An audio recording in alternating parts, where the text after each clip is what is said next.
Good morning, everyone. Happy Monday. It is Monday, November 27th, and we just returned from Thanksgiving break, which was very nice. It was very nice to just like relax, watch football, hang out with my family. But now back into the swing of things, and we have 3 weeks until winter break. So it's going to be a little bit of a challenge to get through, but we're going to get through it somehow.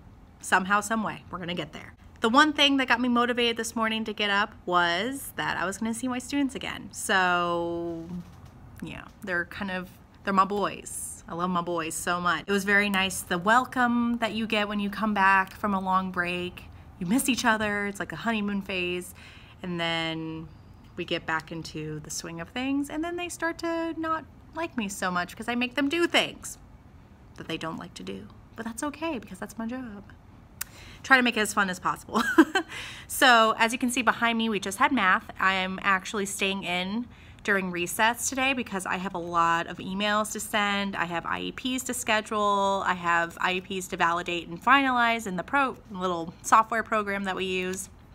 We just had math today, and it's probably backwards, and by the way, burned my wrist on a curling rod. Don't even ask how I did that. We do stations, and we have 3 different stations. The first station's with me. We were dividing whole numbers and estimation, so just kind of getting into the swing of changing improper fractions to whole numbers, or improper fractions to mixed numbers, and then trying to figure out where that would go on a number line. And then the second station is with my IA, and I actually, because we're starting a new unit, I wanted them to get into a positive mindset. In terms of making sure that they feel like they can do it, and it's going to be hard, but it's going to be okay, and we're going to struggle, and we're going to, oh my goodness, one of them fell. Oh my gosh. I really wanted them to think about and choose a quote from To the Square Inch. She does all these different coloring pages that have all these different growth mindset quotes on them, and this is all the ones that we've done so far. And we hang them up on the wall just so they can see them. Like for example, all things are difficult before they're easy. Mistakes are proof that you're trying. Embrace the struggle. All those different things. So that was my station, or that was my IA station this week, because we're starting a new unit, and I really want them to get into that mindset that, yeah, this is going to be hard. This is something they've never done before, but it's going to be okay, because we're going to get through it together, and we're going to learn and struggle and grow together. And then the third station, I have them go on abcya.com, and that's one of my go-to websites when I want them to review any sort of math concept, and I do give them certain games and links on their Google Drive and Google Classroom that they go to review, like adding fractions, decimals, multiplication, division, facts, that kind of stuff. So anyway, that was rambly. I'm sorry. But now what I'm doing, I am answering emails. I am assigning different division-wide tests that they're doing. And there's a lot on my plate. 3 weeks to winter break can't come soon enough. I feel like I'm in a marathon mode at this time of year, because there's a lot that I have to do. Life of a special education teacher. And did you hear that I'm planning during any of that? No. What's planning? But I did want to show you guys what I am doing for language arts. I found this resource on Teachers Pay Teachers, and it's the different nonfiction text structures, and it has to do with, and the theme is Minecraft, and my boys love Minecraft, so this is definitely a way to get them engaged and involved, and it's kind of like not really a PBL, but it's, incorporating something from their everyday life, what they do when they go home. They have background knowledge on it, and it really does help keep them engaged when learning very, very boring stuff like text structure. So this one is problem solution. This is the one we're doing today. And this is all about Steve and what does he eat, problem solution, and then it does come with the text and then a graphic organizer. So we're going to talk about what the problem was, what was the solution, and then what I love about this resource is that they have the signal words. And this is something that we are teaching them, is to highlight signal words that they see within the text structure, and then using that to identify which text structure is being used. So we've done 3 of them so far. This is the 4th one that we're doing. And then the 5th one, I know, my whole pile here is just a mess. But this is cause and effect. These are the signal words, and then this one is beware of zombies. And then the graphic organizer looks like this. And I love the different visuals that they have. I just think this is a really awesome resource if you are teaching nonfiction text structure. Awesome resource. I will link it down below. Yeah, but other than that, I am scheduling IEPs, validating and finalizing IEPs that I've had last week, and I'm also doing sub-plans because tomorrow I'm going over to the middle school and observing the different class settings that they have. So they have different group sizes, like small group, team taught, which is 30 kids, and then a special education teacher and a general education teacher in one room, and then they also have gen ed. So I'm going to be going over there to observe the different class sizes and the settings, just so I have a better idea of, you know, if I am putting this in an IEP when they transition over, is it really the appropriate setting for them? This is the first year that the middle school that our kids feed into, it's the first year that they've done something like this, which is really awesome. I think it's going to be a really great experience for me just to see where the kids go after they leave me. And it's always something I've thought about and something that I've wanted to do, but I just don't have the time. I don't have the resources. But this year they've gotten us subs and everything. So it's pretty awesome. I'm very, very excited about that. I'm going to get materials together for the sub tomorrow and all the other things that are on my to-do list. Here we go.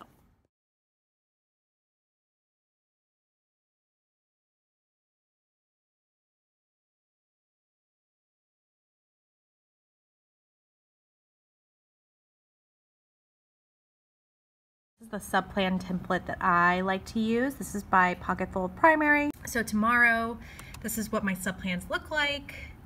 They're pretty basic. I don't try to do too much in my sub-plans.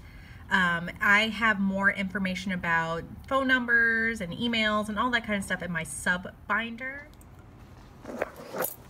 And because I'm lazy, and because I don't like to walk all the way over to the other end of my school that has the Keurig and everything, I have a tea kettle. Me and my IA love tea, so I thought it'd be perfect to get this for us to have tea in the classroom. And I can show you my little station over here. So this is my desk. As you can see, I work all over the room. I work over there. I work over there. I like take over all surfaces in this classroom. It's the Tazo Awake English Breakfast Tea, and I get the tea bags. And this is like my fave. My fave, my fave, my fave. I love this stuff. It tastes so good. I love black tea. Black tea, a little bit of Splenda, a little bit of skim milk is like amazing. Good morning, everyone. It is Tuesday, and I am actually going to be doing something a little bit different today. Like I said on Monday's vlog, I am going to be at the middle school today. I teach 6th grade special education, if you didn't know. And after 6th grade in my county, 7th and 8th grade are middle school. And after my kids leave, I have kind of an idea of what the class sizes are like, but I really haven't seen them in action. So this is going to be kind of a cool experience for me personally, just because I might see some of my former students, which I don't know what I'm going to do. Am I going to like freak out and be like, ah! Or am I going to be like shrinking? I don't know. I'm not sure what I'm going to do. But I am going to see like how the classes function, like small group versus team taught and all this kind of stuff. And I get to see some of the electives, like there's some social skills electives and what would you call it? Kind of like functional, why am I blanking? It is too early in the morning, man. anyway, like there's just some classes to teach them those life skills and practical skills and stuff like that. I see someone come, one of my colleagues. Okay, so I have someone to walk in with. Oh, another one! Hi! Okay, so I'm gonna go and I'll see y'all later.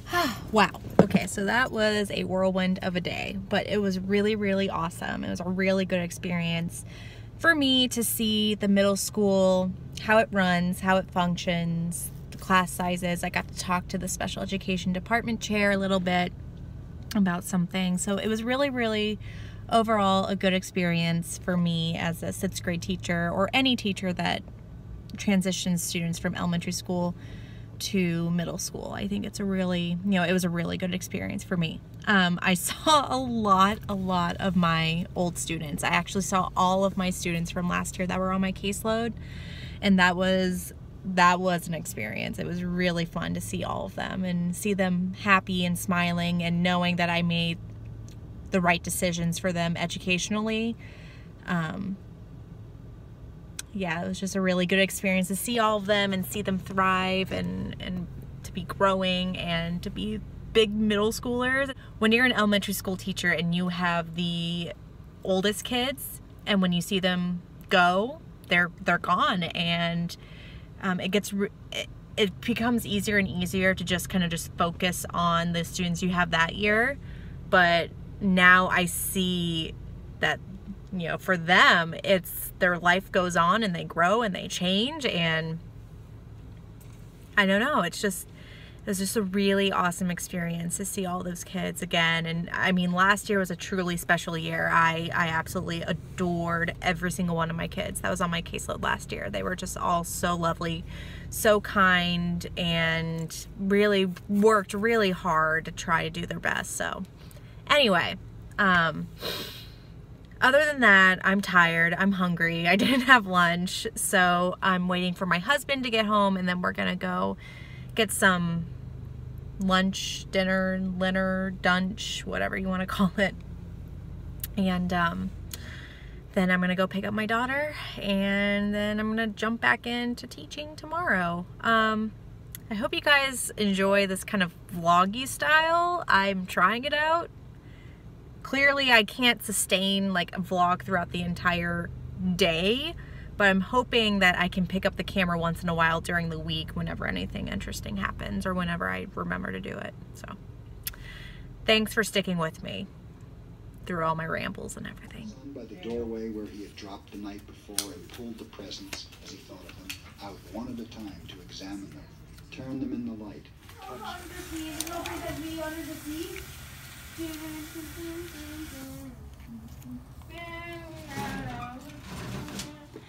All right, good morning everyone. It is Thursday. Kind of been a crazy couple days. You'll find when you're teaching SPED that it's just nothing is consistent. There's no schedule. I can't really predict what's going to happen in a day. Like yesterday, we had a bit of a health issue that happened at the end of the day, so it was kind of hectic and crazy, and this morning it kind of just rolled in. Some medical issue rolled into the morning. So I've been really busy supporting the kiddos while my IA is, working with that. So kind of vague, but anyway. So right now I answered some emails from parents. I have to do that almost every day. I'm also sorting their, we do these cover sheets for every assessment that they take. It goes home, and the tests that they take are on Horizons, which is a online program, so parents can check online the test and they can see what their child got wrong and they can talk to them about it. But I just send home this little, I guess, progress report for each unit where it says his achievement level and then the effort that he put in. So, and then parent signs it. So this was returned to me, so I have to file this. But other than that, there's been a lot of testing going on this week. All my students, for the most part, take division-wide assessments required by the county, and we use this for our school improvement plan. It also rolls into a lot of other things. It's difficult because I am teaching grade level concepts, so the standards that my state, my county is requiring me to teach. And on the other hand, I have kids that are well below grade level in reading, don't have those foundational skills in math, so I'm having to juggle the two throughout the school day, but I also want them to have the experience in the general education setting for social studies and science. So it's always a juggling act with programs and content and all that stuff, making sure the kids are getting everything they need, not only academically, but socially. It's a very, very hard balance to strike, especially in elementary school. Thinking about what I saw when I went to the middle school a couple days ago, I am seeing, what the future is for some students that I have.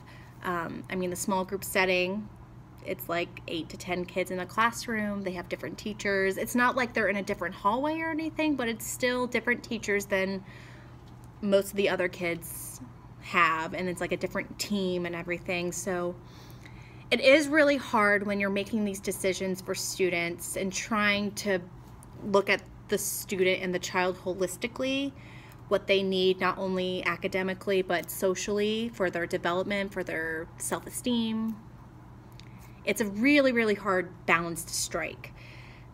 On the other hand, I can see that for a lot of students on my caseload, that my room is a safe space for them, where they can take a risk, where they can put forth their best effort, make mistakes. And in the general education setting, they generally shrink and they don't participate as much because they have that self-esteem. It's a really hard balance to strike, and just kind of what's been on my mind this whole week because of going to the middle school and seeing the transition. Yeah, that's kind of where my mind is at, and thinking about all my kids holistically and what's really the best thing for them, not only in middle school, but as they move on. I'm thinking about middle school as like the bridge, and yeah, maybe you'll be in small group for 7th and 8th grade, but hopefully you'll make enough of a catch up in the gap where you can be in a team talk class with a special education teacher and a gen ed teacher in a 30-kid classroom by high school. And if you didn't know, I'm not just a resource teacher. I have students that are well below grade level. I have multiple disabilities within my classroom. They are below grade level in almost everything: math, reading. They have pretty significant disabilities, significant hours required in the small group setting. So it's a really hard conversation to have, especially with 12-year-olds, about, I don't know, just about the transition and what their day is going to look like at middle school. Yeah, we were talking about electives yesterday, and that was the hard one. That's always the hardest one, because when we transition the students to middle school, there are electives that are academic. So like all the programs that I'm doing within my language arts and math time, they have electives that are just that program. So instead of taking art, band, computers, cooking, anything like that, the school, the IEP team, decides if they just need to be in academic electives. And that takes away their ability to be with their peers, with their general education peers. So that goes into a whole conversation of the holistic child. What do they need? For the most part, I try, if they're all in small group for all the content, I'll typically pick one subject over the other. Like if they're really low in reading and they're in small group math, I'm like, well, they're already in the small group for math, so why not just have a reading elective, and then they have an open elective where they can choose whatever they would want to. It's really important for me, especially, to have the students feel successful, but at the same time be where they need to be, and at the same time be with their peers. It's a really, really hard conversation, a really hard, just my mind just kind of goes crazy when I start thinking about these students and where they need to be. that was just kind of my spiel. This is what's been on my mind all week, not only yesterday, but today as well, as I'm working with my students and thinking about and seeing what I saw in 7th grade when I went to observe what these students actually need when they go over there. Anyway, so if y'all have any insight or any questions, or if you want me to go into more detail about this certain topic, like just special education transitions to middle school and high school and what that might look like, I would be happy to do it. Anyway, my kids are in specials right now, so it's kind of my planning time, but I've made all my copies and I've assigned the division-wide test on the computer. It reads to them, so I've assigned that as well. Make sure they have the audio. And right now I'm just kind of letting my mind wander. Anyway, so yeah, if I have any more clips of my life, I will make sure to include that, but that's just kind of what's been on my mind as of recently.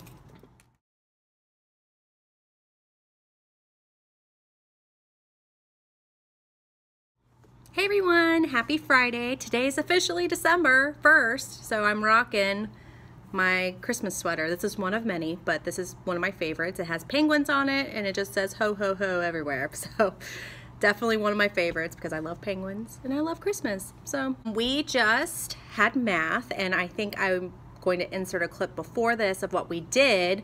We're working on multiplication of fractions with models, and we made a banner with it, and the kids really loved it, and we added some festive flair. We used green and red, and we put little ribbons and snowflakes and all that kind of stuff. So it was a really, really fun activity, and we also worked on a grade level concept as well as some of their IEP goals with multiplication of just basic facts. So it was really a good activity today. Right now I am just thinking about my next unit for language arts. Our next unit is critical literacy. It's a new one this year, so all about investigative journalism and understanding different types of research and what to look for in a source and everything to make sure it's not biased and all that kind of stuff. So this is a new one, so I'm looking on Teachers Pay Teachers as well as our county's database to see what I can find that I can use with my students. So that's what I am doing during this planning time today. And then I'm also, let me show you guys real quick. Instead of writing my schedule for each subject area on the board, I am trying to make it a little more, I guess, technology friendly. I am trying to incorporate technology more into my instruction, making it a little bit more fun and engaging for my students. I'm also trying to figure out how to put a timer in the PowerPoint. So if anyone knows how to do that, comment down below, that'd be great. Because I do stations, and it'd be nice to just have an automatic timer to signal us to go to the next station. But my kids really like having a visual schedule just because they're creatures of habit, as am I, and we like to know what's coming up even within the language arts block or the math block, just to know what to expect, when our breaks are going to be, all that kind of stuff. So I try to display it on the board in any sort of way, either writing it down with a dry erase marker, or now I'm trying to get it on a PowerPoint and projecting it. I'm so glad it's Friday. First of all, Friday, December 1st means I got paid yesterday, which thank goodness. And another thing is that we have happy hour later today, so always fun to hang out with my coworkers outside of work. I always love seeing my coworkers outside of work because honestly, my area of the building, I'm very isolated from everyone else for, you know, just because of the location of my classroom. I do see a lot of teachers coming in and out because I'm next to the library, but other than that, I see like mostly 6th grade teachers down here, so it is nice to see some of my coworkers I don't normally see at the happy hour. So yeah, that's pretty much all I got. This Friday has just been pretty standard. No craziness has happened. All the kids are in a good mood. Knock on wood. Make sure it stays that way, because when they're not in a good mood, you know, I can understand why, and they're able to vocalize that to me, but it just makes the day a little bit more tricky. So I'm just going to sit here and do some research on critical literacy and all the different types of resources I can use with my kids to make it attainable and accessible to them. So here we go. Cheers.